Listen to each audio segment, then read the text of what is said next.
صلوا علیہ وآلہ۔ بسم اللہ الرحمن الرحیم۔ رسول اللہ صلی اللہ علیہ وآلہ وسلم نے فرمایا کہ میں ایک وقت سو رہا تھا، میں نے خواب میں دیکھا کہ لوگ میرے سامنے پیش کیے جا رہے ہیں اور وہ کرتے پہنے ہوئے ہیں، کسی کا کرتا سینے تک ہے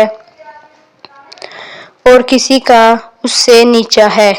پھر میرے سامنے عمر بن خطاب لائے گئے، ان کے بدن پر جو کرتا تھا اسے وہ گھسیٹ رہے تھے، یعنی ان کا کرتا زمین تک نیچا تھا۔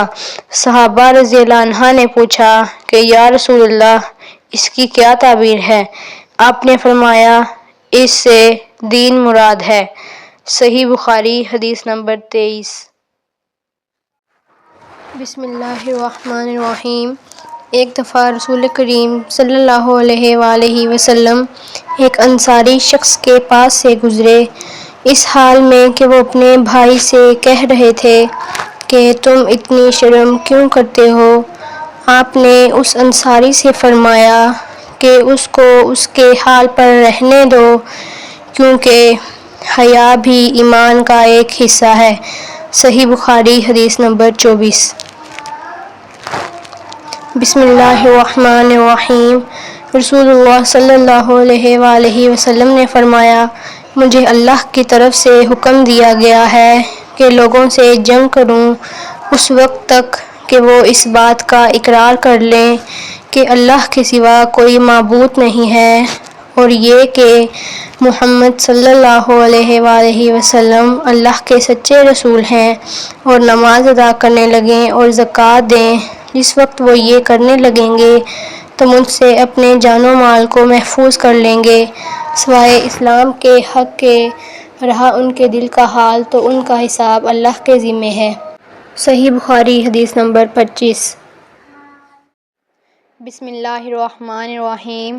رسول اللہ صلی اللہ علیہ وآلہ وسلم نے فرمایا مجھے اللہ کی طرف سے حکم دیا گیا ہے کہ لوگوں سے جنگ کروں اس وقت تک کہ وہ اس بات کا اقرار کر لیں کہ اللہ کے سوا کوئی معبود نہیں ہے، اور یہ کہ محمد صلی اللہ علیہ وآلہ وسلم اللہ کے سچے رسول ہیں، اور نماز ادا کرنے لگیں اور زکوٰۃ دیں۔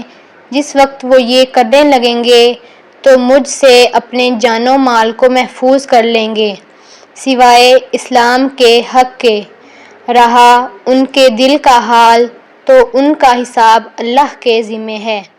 صحیح بخاری حدیث نمبر 25۔ بسم اللہ الرحمن الرحیم۔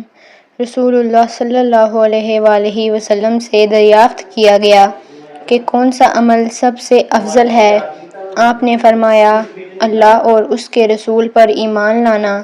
کہا گیا اس کے بعد کون سا؟ آپ نے فرمایا اللہ کی راہ میں جہاد کرنا۔ کہا گیا پھر کیا ہے؟ آپ نے فرمایا حج مبرور۔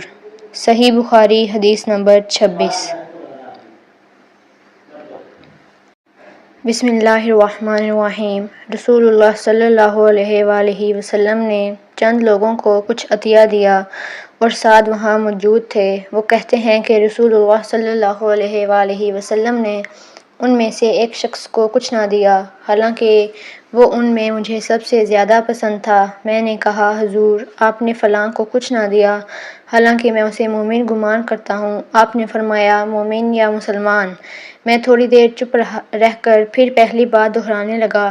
حضور صلی اللہ علیہ وآلہ وسلم نے بھی دوبارہ وہی جواب دیا۔ پھر آپ صلی اللہ علیہ وآلہ وسلم نے فرمایا کہ اے سعد، باوجود یہ کہ ایک شخص مجھے زیادہ عزیز ہے، پھر بھی میں نے اسے نظر انداز کر کے کسی اور دوسرے کو اس خوف کی وجہ سے یہ مال دے دیتا ہوں کہ وہ اپنی کمزوری کی وجہ سے اسلام سے پھر جائے اور اللہ اسے آگ میں اوندھا ڈال دے۔ اس حدیث کو یونس، صالح، معمر اور زہری کے بھتیجے عبداللہ نے زہری سے روایت کی۔ صحیح بخاری حدیث نمبر 27۔ بسم اللہ الرحمن الرحیم۔ ایک آدمی نے رسول اللہ صلی اللہ علیہ وآلہ وسلم سے پوچھا کون سا اسلام بہتر ہے؟ آپ صلی اللہ علیہ وآلہ وسلم نے فرمایا کہ تو کھانا کھلائے اور ہر شخص کو سلام کرے، خواہ اس کو تو نہ جانتا ہو یا جانتا ہو۔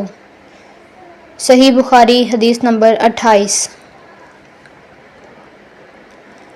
بسم اللہ الرحمن الرحیم۔ حضرت صلی اللہ علیہ وآلہ وسلم نے فرمایا، مجھے دوزخ دکھلائی گئی تو اس میں زیادہ تر عورتیں تھیں جو کفر کرتی ہیں۔ کہا گیا، حضور کیا وہ اللہ کے ساتھ کفر کرتی ہیں؟ آپ صلی اللہ علیہ وآلہ وسلم نے فرمایا کہ خاوند کی ناشکری کرتی ہیں اور احسان کی ناشکری کرتی ہیں۔ اگر تم عمر بھر ان میں سے کسی کے ساتھ احسان کرتے رہو، پھر تمہاری طرف سے کبھی کوئی ان کے خیال میں ناگواری کی بات ہو جائے تو فوراً کہہ اٹھے گی کہ میں نے کبھی بھی تجھ سے کوئی بھلائی نہیں دیکھی۔ صحیح بخاری حدیث نمبر 29۔ بسم اللہ الرحمن الرحیم۔ حضرت صلی اللہ علیہ وآلہ وسلم سے سنا ہے، آپ فرماتے تھے، جب دو مسلمان اپنی اپنی تلواریں لے کر بھڑ جائیں تو قاتل اور مقتول دونوں دوزخی ہیں۔ میں نے عرض کیا، یا رسول اللہ، قاتل تو خیر ضرور دوزخی ہونا چاہیے، مقتول کیوں؟ فرمایا، وہ بھی اپنے ساتھی کو مار ڈالنے کی ہرس رکھتا تھا، موقع پاتا تو اسے ضرور قتل کر دیتا، دل کے عزم سمیں پر وہ دوزخی ہوا۔ صحیح بخاری حدیث نمبر 30۔ بسم اللہ الرحمن الرحیم۔ ابو ذر ایک جوڑا پہنے ہوئے تھے اور ان کا غلام بھی جوڑا پہنے ہوئے تھا۔ میں نے اس کا سبب دریافت کیا تو کہنے لگے کہ میں نے ایک شخص یعنی غلام کو برا کہا تھا اور اس کی ماں کی غیرت دلائی یعنی گالی دی، تو رسول اللہ صلی اللہ علیہ وآلہ وسلم نے یہ معلوم کر کے مجھ سے فرمایا، اے ابو ذر، تو نے اسے ماں کے نام سے غیرت دلائی ہے، بے شک تجھ میں ابھی کچھ زمانہ جاہلیت کا اثر باقی ہے۔ یاد رکھو، ماتحت لوگ تمہارے بھائی ہیں، اللہ نے اپنی کسی مصلحت کی بنا پر انہیں تمہارے قبضے میں دے رکھا ہے، تو جس کے ماتحت اس کا کوئی بھائی ہو تو اس کو بھی وہی کھلائے جو آپ کھاتا ہے، اور وہی کپڑا اسے پہنائے جو آپ پہنتا ہے، اور ان کے اتنے کام کی تکلیف نہ دو کہ ان کے لیے مشکل ہو جائے، اور اگر کوئی سخت کام ڈالو تو تم خود بھی ان کی مدد کرو۔ صحیح بخاری حدیث نمبر 31۔ بسم اللہ الرحمن الرحیم۔ جب سورۃ انعام کی یہ آیت اتری، جو لوگ ایمان لائے اور انہوں نے اپنے ایمان میں گناہوں کی آمیزش نہیں کی، تو آپ صلی اللہ علیہ وآلہ وسلم کے اصحاب نے کہا، یا رسول اللہ، یہ تو بہت ہی مشکل ہے، ہم میں کون ایسا ہے جس نے گناہ نہیں کیا؟ تب اللہ پاک نے سورۃ لقمان کی یہ آیت اتاری کہ بے شک شرک بڑا ظلم ہے۔ صحیح بخاری حدیث نمبر 32۔ بسم اللہ الرحمن الرحیم۔ آپ صلی اللہ علیہ وآلہ وسلم نے فرمایا، منافق کی 3 علامتیں ہیں، جب بات کرے تو جھوٹ بولے، جب وعدہ کرے اس کے خلاف کرے، اور جب اس کو امین بنایا جائے یعنی امانت دار تو وہ اس میں خیانت کرے۔ صحیح بخاری حدیث نمبر 33۔ بسم اللہ الرحمن الرحیم۔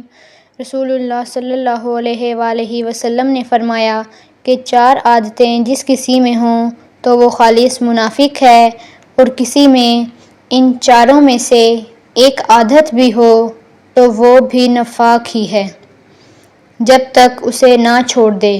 وہ یہ ہیں، جب اسے امین بنایا جائے تو امانت میں خیانت کرے اور بات کرتے وقت جھوٹ بولے، اور جب کسی سے عہد کرے تو اسے پورا نہ کرے، اور جب کسی سے لڑے تو گالیوں پر اتر آئے۔ صحیح بخاری حدیث نمبر 34۔ بسم اللہ الرحمن الرحیم۔ رسول اللہ صلی اللہ علیہ وآلہ وسلم نے فرمایا، جو شخص شب قدر ایمان کے ساتھ محض ثواب آخرت کے لیے ذکر و عبادت میں گزارے، اس کے گزشتہ گناہ بخش دیے جاتے ہیں۔ صحیح بخاری حدیث نمبر 35۔ بسم اللہ الرحمن الرحیم۔ آپ صلی اللہ علیہ وآلہ وسلم نے فرمایا کہ جو شخص اللہ کی راہ میں جہاد کے لیے نکلا، اللہ اس کا ضامن ہو گیا۔ اللہ تعالیٰ فرماتا ہے، اس کو میری ذات پر یقین اور میرے پیغمبروں کی تصدیق نے اس سرفروشی کے لیے گھر سے نکالا ہے، میں اس بات کا ضامن ہوں کہ یا تو اس کو واپس کر دوں ثواب اور مال غنیمت کے ساتھ، یا شہید ہونے کے بعد جنت میں داخل کروں۔ رسول اللہ صلی اللہ علیہ وآلہ وسلم نے فرمایا، اور اگر میں اپنی امت پر اس کام کو دشوار نہ سمجھتا تو لشکر کے ساتھ نہ چھوڑتا، اور میری خواہش ہے کہ اللہ کی راہ میں مارا جاؤں، پھر زندہ کیا جاؤں، پھر مارا جاؤں، پھر زندہ کیا جاؤں اور پھر مارا جاؤں۔ صحیح بخاری حدیث نمبر 36۔ بسم اللہ الرحمن الرحیم۔ حضرت صلی اللہ علیہ وآلہ وسلم نے فرمایا، جو کوئی رمضان کی راتوں کو ایمان رکھ کر اور ثواب کے لیے عبادت کرے، اس کے اگلے گناہ بخش دیے جاتے ہیں۔ صحیح بخاری حدیث نمبر 37۔ بسم اللہ الرحمن الرحیم۔ حضرت صلی اللہ علیہ وآلہ وسلم نے فرمایا، بے شک دین آسان ہے، اور جو شخص دین میں سختی اختیار کرے گا تو دین اس پر غالب آ جائے گا اور اس کی سختی نہ چل سکے گی۔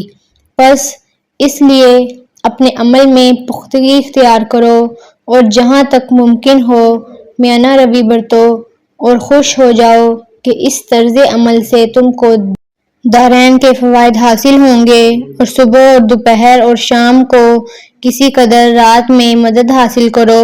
نماز 5 وقت بھی مراد ہو سکتی ہے کہ پابندی سے ادا کرو۔ صحیح بخاری حدیث نمبر 39۔ بسم اللہ الرحمن الرحیم۔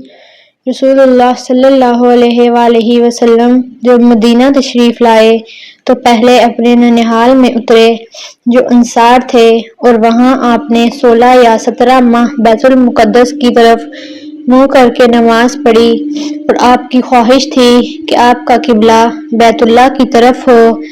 جب بیت اللہ کی طرف نماز پڑھنے کا حکم ہو گیا تو سب سے پہلی نماز جو آپ نے بیت اللہ کی طرف پڑھی عصر کی نماز تھی۔